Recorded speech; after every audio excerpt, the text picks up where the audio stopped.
All right, we're going to continue here, insha'Allah ta'ala, in this explanation of Abu Shuja' called Lubbul Kifaya, which is a summary of a book called Kifayatul Akhyar. And we've reached what the author said, قال المصنف رحمه الله. The author, may Allah have mercy upon him, said, Fasl, section, وشرائط الصلاة قبل الدخول فيها خمسة أشياء. There are 5 conditions for prayer before entering into it. There are 5 conditions for prayer before entering into it. This is what Abu Shuja' chose for his text. But there are more than 5. He didn't mention all of them. Now I'm just going to stick to what he has here. But if you've learned the summary of obligatory knowledge, then compare that to this, and then you'll see what's there.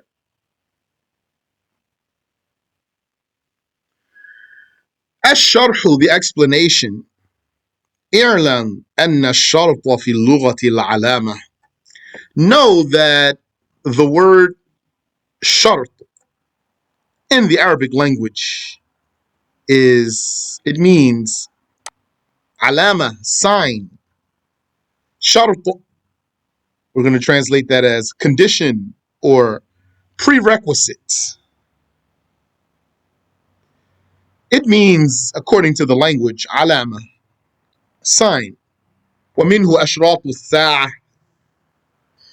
Like you would say in Arabic, the sharts of Judgment Day. The shart, the ashrat is plural of shart. The sharts of Judgment Day, the signs of Judgment Day.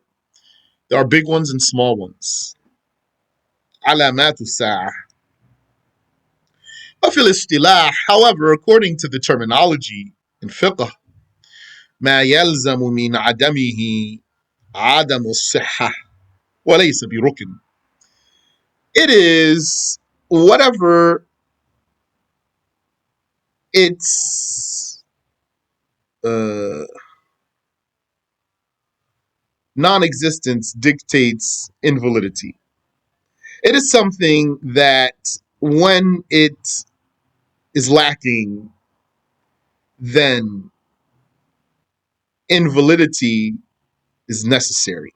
Invalidity would necessarily be the case. That's what the statement means here. ما يلزم من عدمه, يلزم means binding.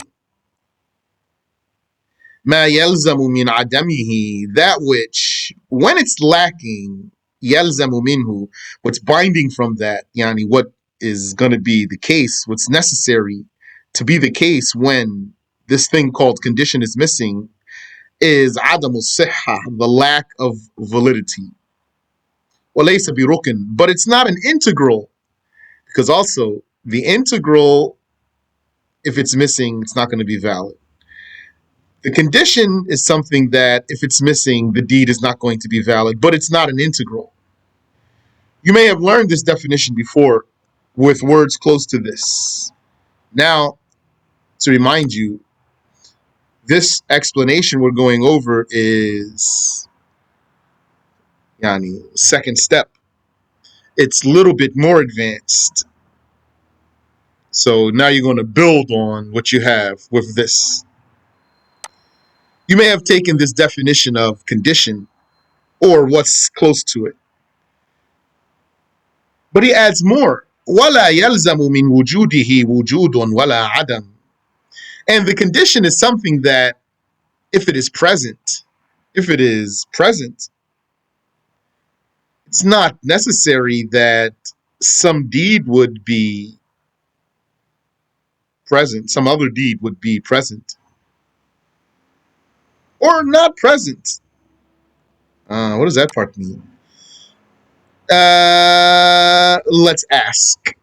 But if you want, just add that to your knowledge there. And then maybe you'll get explanation for that extra statement there. Sometimes you learn those things, like you learn book of obligatory knowledge, you learn the definition of condition, the definition of integral, and things like that. And then you might take obligatory knowledge again and you'll learn it again. And you might take it again, you'll learn it again. That doesn't mean, though, that that's all the only way it's going to be. It's not worded any other way, and there's no way to add more to it or take any out of it. So the more you learn, you always build and put all your stuff together. Not only that, but in so many cases, I would ask a person, what's a condition? And they wouldn't know what a condition is. What we usually learn is that a condition is something that needs to be fulfilled before the deed, and without it, the deed is invalid. If you want to stick to that, that's fine. There's no problem there. That's easy, and you can teach that to others. A condition we're talking about for any worship, and even for deals. Yes, we're in the book of prayer now, but the explainer wants to explain for us, what does condition mean? Because Abu Shuja, he wants to talk about conditions of prayer before starting the prayer. What's a condition then? We would learn, or we have learned so many times, some easy words. A condition is something that you need to fulfill it before you get engaged in a deed or involved in a deed. Before you pray, before you fast, before you sell, before you buy, before you marry, etc. You need to make sure all your conditions are fulfilled. So, an example is like wudu for the prayer. Wudu is a condition for prayer. It's not a part of the prayer, but you need to fulfill it before you pray.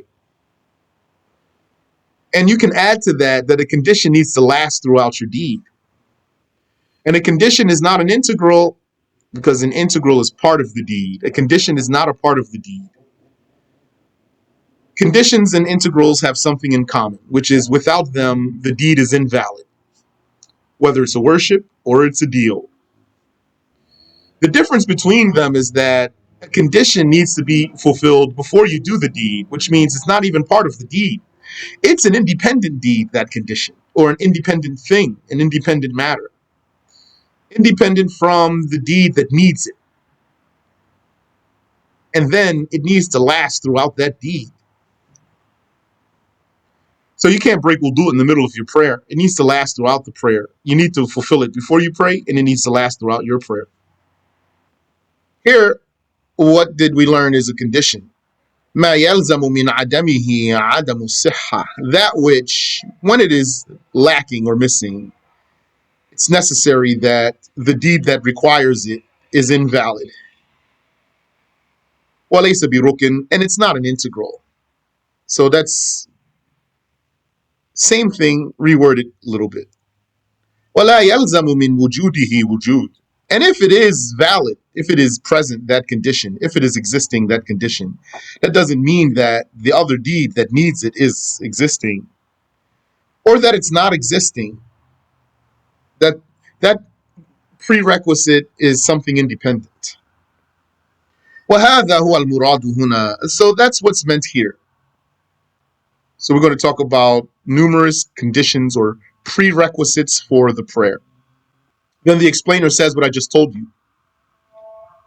وَعْلَمْ أَنَّ الشَّرْطَ وَالرُّكْنَ لَا بُدَّ مِنْهُمَا فِي صِحَّةِ الصَّلَاةِ. Know that the condition or prerequisite and the integral are both necessary for the validity of the prayer.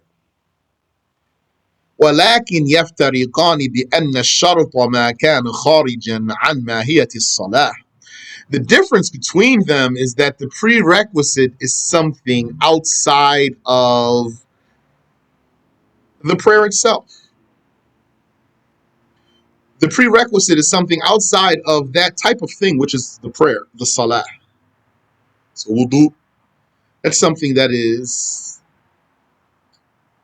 completely separate and different from the prayer itself.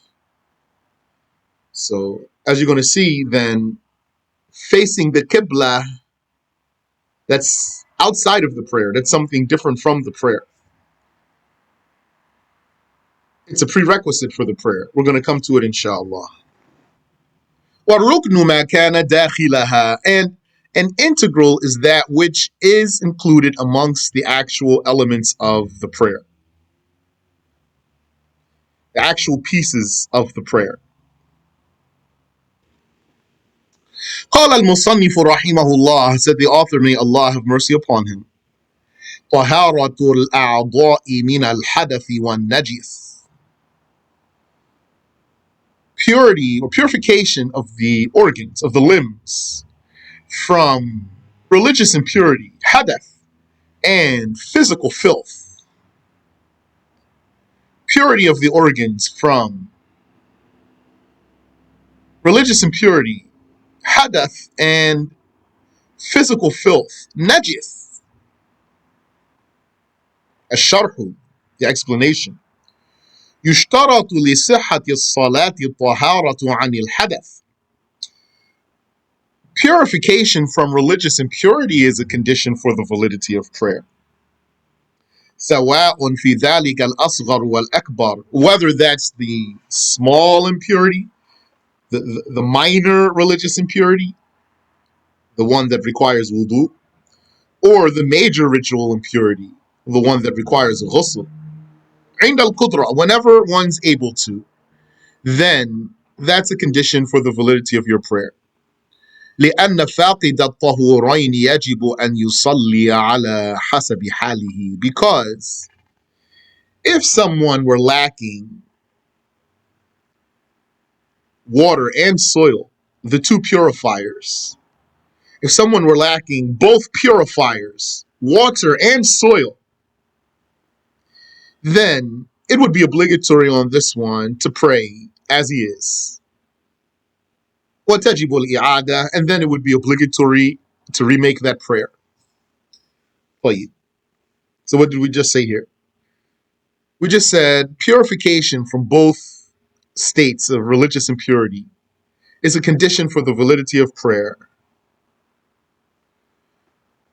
But the explainer put a qualifier here, عند القدرة, when able to. When able. Meaning that's a condition when able. It's a condition for the validity of prayer when able. So if you were able and you didn't fulfill that condition, your prayer is not valid. What if you weren't able? Then what appears from this statement is that then it's not a condition. You lack both purifiers, water and soil. So then, yajibu an yusalli ala hasabi halihi. The one who's like that is obligated to pray as he is. So it means he's still going to pray, although he's unable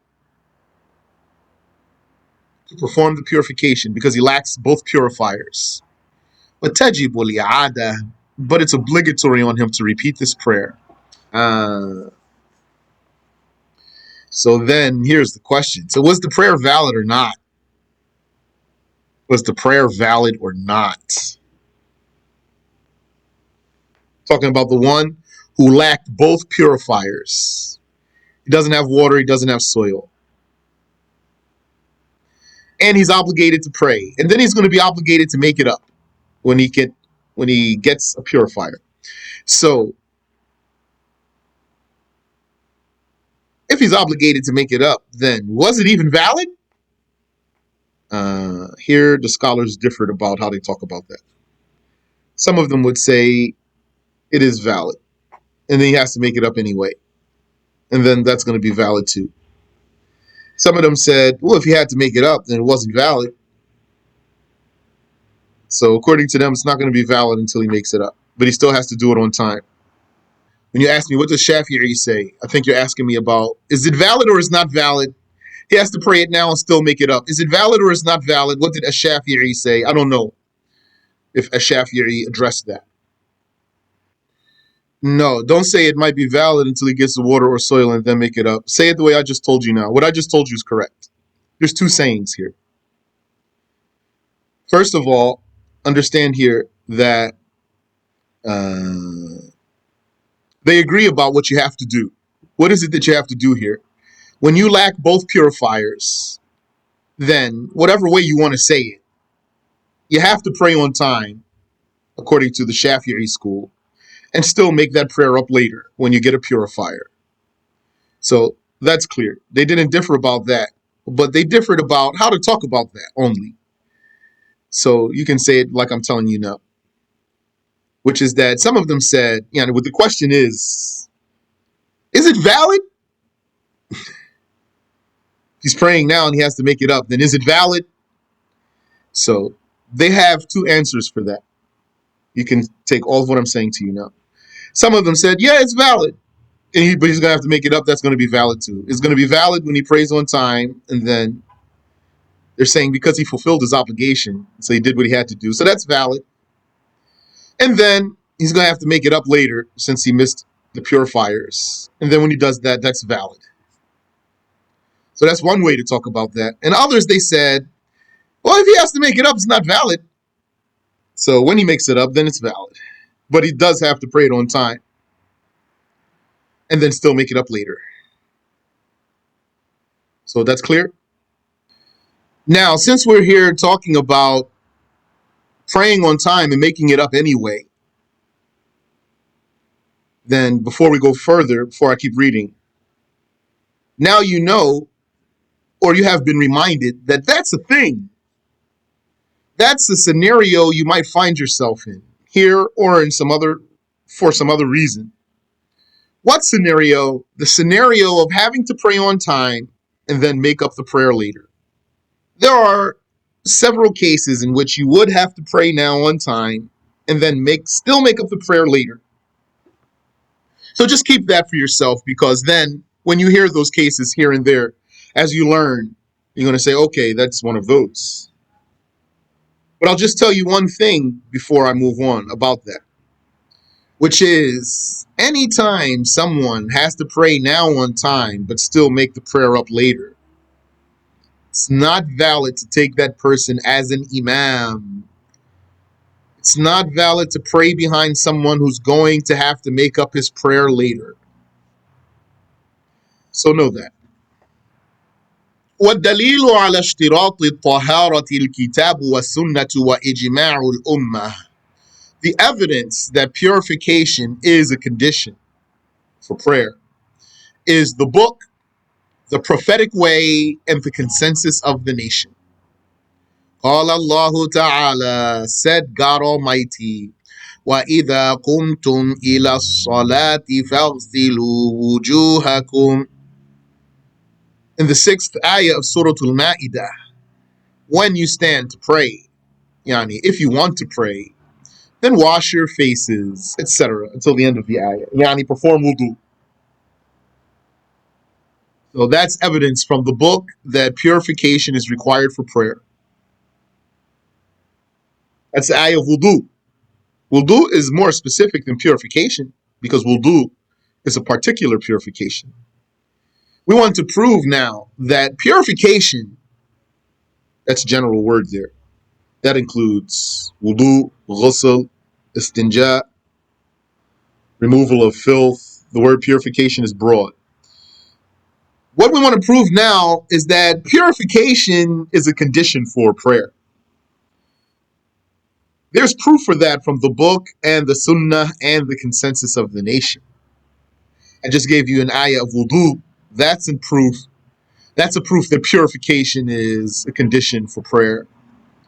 وقال صلى الله عليه وسلم, and the Prophet said in a hadith عليه الصلاة والسلام, لا يقبل الله صلاة بغير طهور. Allah does not accept a prayer without a purifier, without purification. Allah does not accept prayer without a purifier, without the fact that you used water for purification or soil. وَالْأَحَادِيثُ فِي ذَلِكَ كَثِيرَةٌ جِدًّا. And the hadiths about that are very many. So that's just one proof from the Quran and one proof from the hadith. And we just said now, and it's a consensus.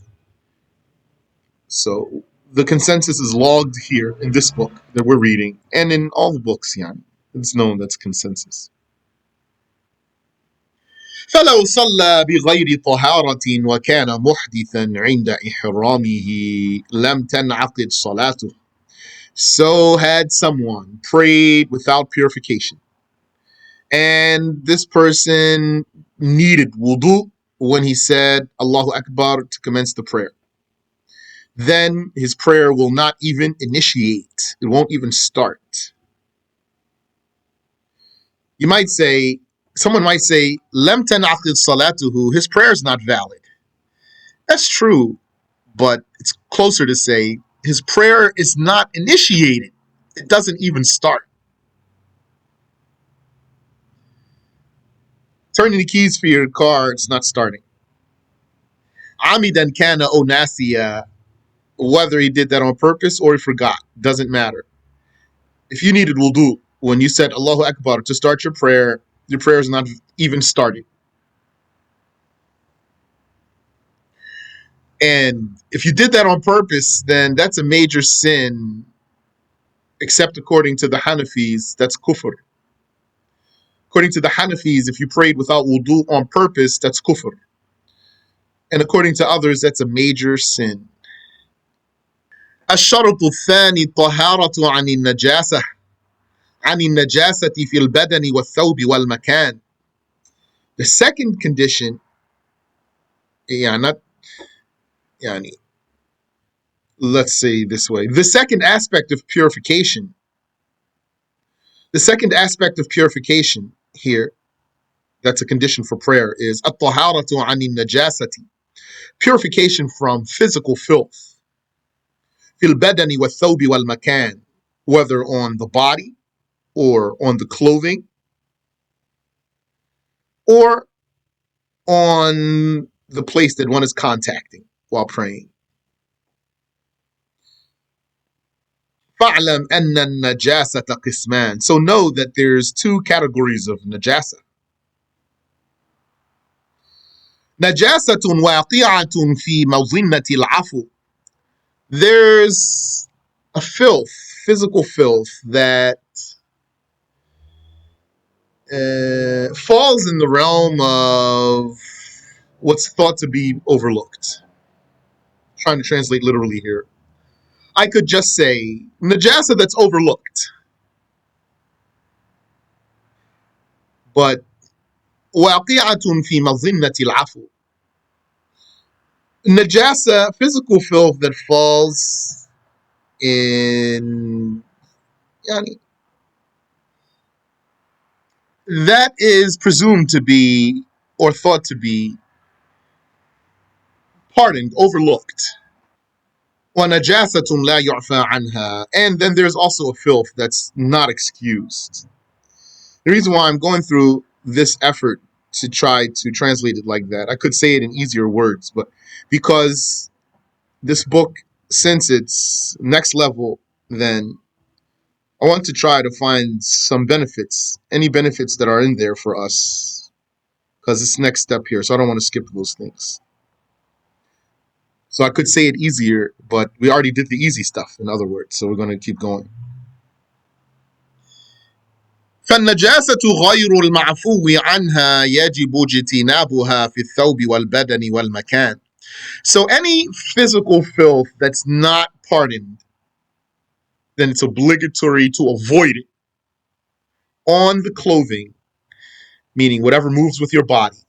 Any clothing that moves with your body, like the sleeves on your arms and your pants legs and what's on your head, for example, and what's on your shoulders. Clothing, والبدن, and the body, والمكان, and the place. فلو أصاب الثوب نجاسة. So, if some filth got on the clothing, وعرف موضعها, and one knows that spot, he knows the exact spot where the filth was. غسلها, then he washes it according to its proper rules. You know, there's rules there. Different types of najasa, different scenarios of najasa require different details, whether it's dog filth or not, or whether it's a detectable filth or not. You wash it. غسلها, the person washes it according to whatever it needs. فَلَوْ قَطَعَ مَوْضِعَهَا أَجْزَأَهُ. If you cut the whole spot that was contaminated, that's enough. Talk about for the purity of the clothing. If you just cut the spot that had the najasa altogether, that's going to purify your clothing. And you're going to throw that contaminated part away. وَإِنْ لَمْ يَعْرِفْ مَوْضِعَهَا فِي الْبَدَنِ وَالثَّوْبِ. Here's maybe an important detail. If you didn't know the spot, exactly where's the najasa on the body or on the clothing, وَجَبَ غَسْلُهُ كُلُّهُ. Then you have to wash the whole thing.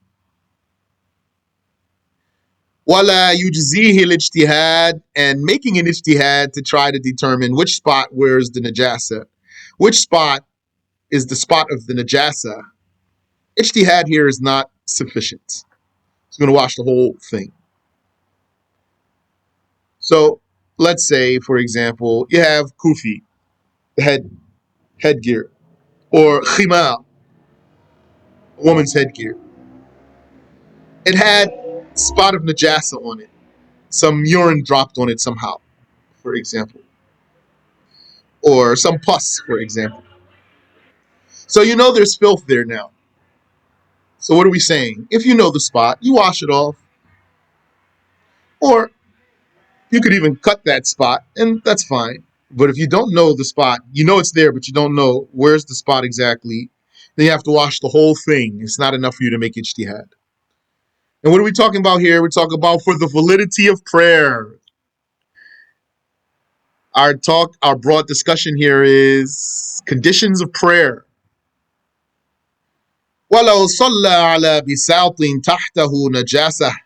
And had a person prayed upon a carpet beneath which there is a physical filth, أو على طرفه نجاسة, or on the edge of that carpet there is a physical filth, أو على سرير قوائمه على نجاسة, or a person prayed on a bed, standing on a bed, and the feet of this bed are in physical filth.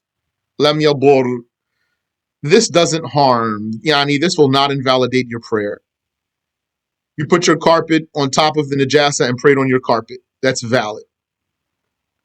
Or there was najasa on the edge of your carpet. It's still valid. ولو كانت نجاسة تحاذي صدره في حال سجوده أو غيره لم تبطل صلاته. And had some filth been parallel to one's chest while prostrating. It means you're making sujood, you have your face on the ground, and right beneath your chest, for example, there's feces. Or any other situation, scenario like that, لم تبطل صلاته. One's prayer would not be invalidated. لأنه غير حامل للنجاسة. Because he's not carrying the filth. That's what's going to invalidate your prayer. Carrying the filth in your prayer. ولا مصل عليها. Nor is he praying on it.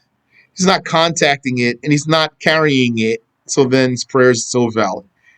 Even if it's right beneath his chest or right next to him.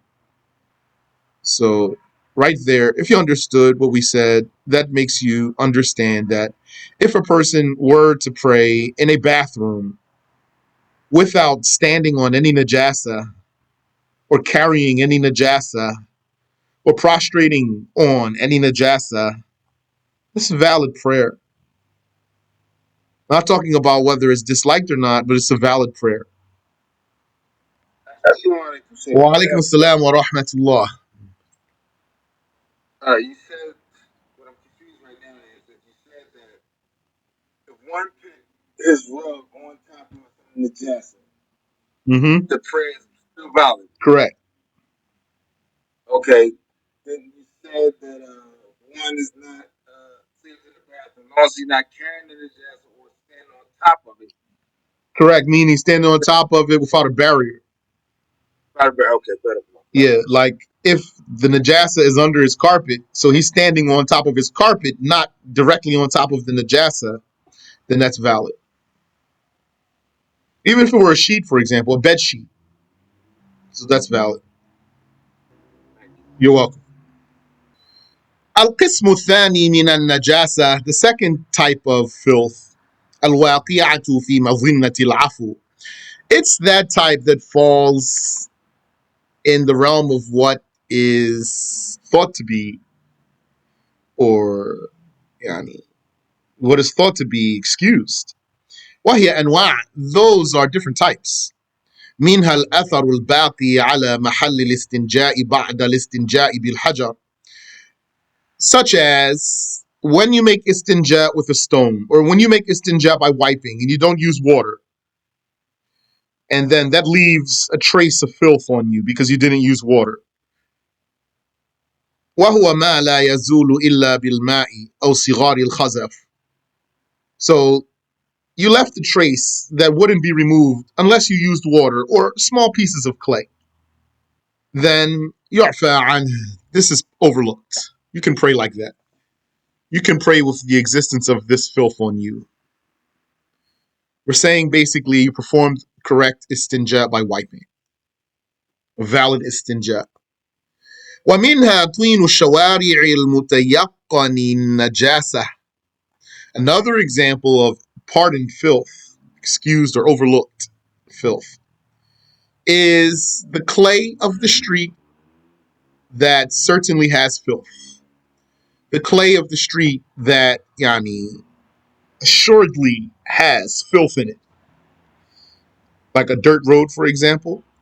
يعفى عما يتعذر الاحتراز منه غالبا. What would be pardoned is what is unavoidable, usually. What you're unable to avoid, usually. What will be pardoned when there's najasa in the road, in the street, for example, the clay, the dirt road, for example. What will be pardoned is the filth that cannot be avoided, usually. ومنها دم البراغيث. And also, pardoned filth includes the blood of fleas. The blood of fleas. فيعفى عن قليله وكثيره. A little bit of it is excused, and even a lot of it is excused. في الثوب والبدن, on the clothing and on the body. لمشقة الاحتراز, because of the difficulty of avoiding that. والقمل كالبراغيث. And the lice has the same judgment as the flea, and the mosquito too has same judgment as the fleas. وبول الذباب كالبراغيث. And also, what has the same judgment is fly urine. I never saw that myself, as far as I know. But that's pardoned, the fly urine. وكذا بول الخفاش. And also, bat urine. That's excused. ومنها دم البثرات. And also the blood of pimples. وقيحها وصديدها. And the pus. The blood and pus of pimples. So you're praying, you have a pimple there, it's leaking. You can just pray. كدم البراغيث. That's also like the blood of fleas. Has the same judgment. فيعفى عن قليله وعن كثيره في الأصح. So a little bit of that is pardoned, and what's most accurate is that a lot of it is also pardoned. والبثرات جمع بثرة وهو خراج صغير. The pimple refers to those small bumps. ويعفى عن دم جرحه القليل والكثير. And also excused is the blood of your wound, like if you had a cut or a gash, a little bit of it and a lot of it. إذا سال ما لم يتجاوز. Excuse me. Let me read that again. القليل والكثير. A little bit of it and a lot. والكثير إذا سال. يعني if it flowed. ما لم يتجاوز الموضع الذي يسيل إليه في الغالب. As long as it doesn't go beyond where such blood would flow usually. as long as it doesn't go beyond where such blood would flow usually. فإن تجاوزه لم يعف إلا عن القليل المتجاوز. So if it goes beyond where such blood would flow normally, then it's not excused, except if it's just a little bit. Except yani, when it went beyond where it would normally go, that's just a little bit. ولو أصابه دم من غيره فإن كان كثيرا لم يعف عنه. And if someone else's blood got on you, then if it's a lot, it's not excused. لأنه لا يشق الاحتراز منه. Because that's not something that's difficult to avoid. ولو كان قليلا عفي عنه. If it's a little bit, then it's pardoned. Sometimes, though, you might not know what's a lot or what's a little, and you'd have to ask. Sometimes you'd know, and sometimes it wouldn't be clear for you. ويستثنى دم الكلب والخنزير لغلظ نجاستهما. But excluded from that is if you got the blood of a dog or a pig on you. A little bit. That's not going to be excused because of the intensity of that filth. And then the author says, قال المؤلف المصنف رحمه الله وستر العورة بلباس طاهر والوقوف على مكان طاهر. Covering the religious nudity with a pure cover and standing on a pure place. الشرح, the explanation. العورة في اللغة النقص والخلل. The word عورة in the language means deficiency, والخلل, and gap. وما يستحيا منه, and what is embarrassing. وهي هنا ما يجب ستره في الصلاة. And what it means here is what's obligatory to cover in prayer. وسترها واجب حتى في الخلوة والظلمة. And covering the religious nudity is obligatory even in privacy and even in darkness. According to what's most accurate, we're talking here about the validity of prayer. Yani, our Lord does not accept for us to perform our prayers in nudity.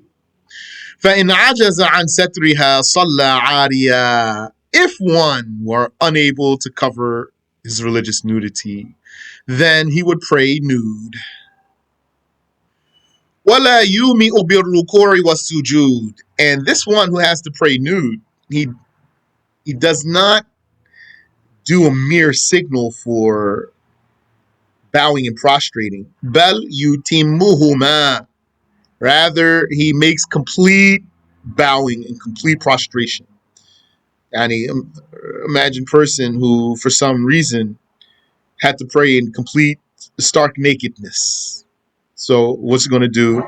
Make ruku' completely, correctly, regularly, in regular form, and make sujud in regular form. وَلَا إِعَادَةَ عَلَيْهِ. In this one, he doesn't have to make up his prayer. So that's different from the one who couldn't find any purifier. So in one case, we talked about a person who prayed without purification, couldn't find water or soil. The other case, we talked about a person who prayed without being able to find something to cover the nakedness. And that even includes, by the way, mud or leaves. If the person were able to cover by the mud or the leaves, the person would do so. So we talked about a person who couldn't find water or soil. And we talked about a person who couldn't find a cover. So the one who couldn't find either water or soil, yani neither of them, then this one, he prays on time and he has to make his prayer up later when he finds a purifier. And the one who couldn't find a cover prays and does not have to make it up. وَيَكُونُ سَتْرُ الْعَوْرَةِ بِلِبَاسٍ طَاهِرٍ. And concealing this nudity would be by a pure cover. ويجب سترها أيضا في غير الصلاة عن الناس. And outside of the prayer, it's also obligatory to cover the nudity, يعني to hide it from the people. وفي الخلوة إلا لحاجة. And also in privacy, it's obligatory to cover that, except for some need that's not an emergency. It doesn't have to be an emergency. This word need, very important for you to understand. When we say need in these religious lessons, doesn't mean what you might think the word need means. It means less than what you might think the word need means. Means like something you want to do. Yani, let me say, it means not an emergency. It's not urgent. That's haja, an errand. Illa lihaja, except for some reason he has, some errand he has. Min ightisalin wa nahwihi, such as wanting to bathe or the like. The one who prays in nudity, we're saying he doesn't have a cover. That's his excuse, or else he wouldn't have an excuse. If he had a cover, he wouldn't have an excuse to pray in nudity. Like if he had a bed sheet, he's going to cover with a bed sheet, for example. Like what if he had plastic trash bag? Then he's going to cover himself with the plastic trash bag, for example. Maybe he'll make izar out of a trash bag, for example, and pray like that. وعورة الذكر ما بين سرته وركبته وكذا الأمة. The nakedness of a male is what's between the navel and the knees. And also a slave woman. The nakedness is what's between the navel and the knees. وعورة الحرة ما سوى وجهها وكفيها. And the religious nudity for the prayer for the free woman is all of her body except her face and her hands. ظهرا وبطنا, يعني the palm of her hands and the back of her hands, they don't have to be covered. إلى الكوعين, up to the wrists. وعوراتها في الخلوة كالذكر. But when she's in privacy, then her nudity would be like a male. والدليل على أن ستر العورة شرط لصحة الصلاة. And the evidence that covering the nudity is a condition for validity of the prayer, قوله صلى الله عليه وسلم, is the Prophet saying عليه الصلاة والسلام, لا يقبل الله صلاة حائض إلا بخمار. Allah does not accept the prayer of a pubescent woman, a menstruating woman, ha'il. Menstruating woman, meaning she menstruates, doesn't mean she's now menstruating. He does not accept the prayer of a woman who menstruates, she's pubescent, except yani, unless she has a khimar, the head covered. Yani, her head is covered. قال الترمذي حديث حسن. الترمذي said, it's a fair hadith. وَالْمُرَادُ بِالْحَائِضِ الْبَالِغَةِ. And what's meant by the menstruating woman in the hadith is the pubescent woman. ثُمَّ شَرْطُ السُّطْرَةِ, يعني you know that, right? Because our religion, it makes sense. So what's going to happen here? A person knows that a woman can't pray while she's menstruating, right? Yeah, for sure. So then he sees the hadith. Let's say someone translated it like this. Allah does not accept the prayer of a menstruating woman unless she has a khimar. So someone might say, whoa, I have scratched my head off of that. A menstruating woman can't pray? So you're going to know for sure this doesn't mean that she's menstruating while she's praying. This is a straight religion. ثم شرط السترة أن تمنع لون البشرة. Furthermore, the condition of the cover is that it blocks the color of the skin. It's not a condition, though, that it hides the contours. It's not a condition for the validity of prayer that this cover hides the contours, the shape of the body. The condition is that it hides the color of the skin and the hair. سواء كانت من ثياب أو جلود أو ورق, whether that cover were made from material or leather or leaves. ولا يكفي الثوب الرقيق الذي لا يمنع لون البشرة. And it's not sufficient to wear something that's light through which the color of the skin can be seen. That would be like praying naked in water. If you didn't have clothes on and you prayed in the water, you say, well, I'm underwater. I'm covered. No, but yeah, you are covered by water. That's true, but it's transparent. It doesn't hide the color of the skin. It's not valid. ولو كانت عورته ترى من جيبه في ركوعه أو سجوده لم يكف. And had someone's aura been visible from the collar when he makes ruku' or sujud. So a person, when he bends over for ruku', basically his shirt comes forward, falls down, and his collar is dangling. And then if you were standing there, you could look and see his navel, for example, or between navel, beneath the navel, through his collar, while bowing or prostrating. Lam yakf, that's not sufficient. فيجب إما زره أو وضع شد أو نحوه عليه. So then it would be obligatory for this person, for his prayer, to button that collar or to fasten it somehow. So it's going to be the same for a woman. If you could see her arms through her cuffs, for example, or you could see her ankles from her pants legs or her skirt, it's not going to be a valid prayer. Wallahu ta'ala a'lam. Allah knows best. We'll stop there.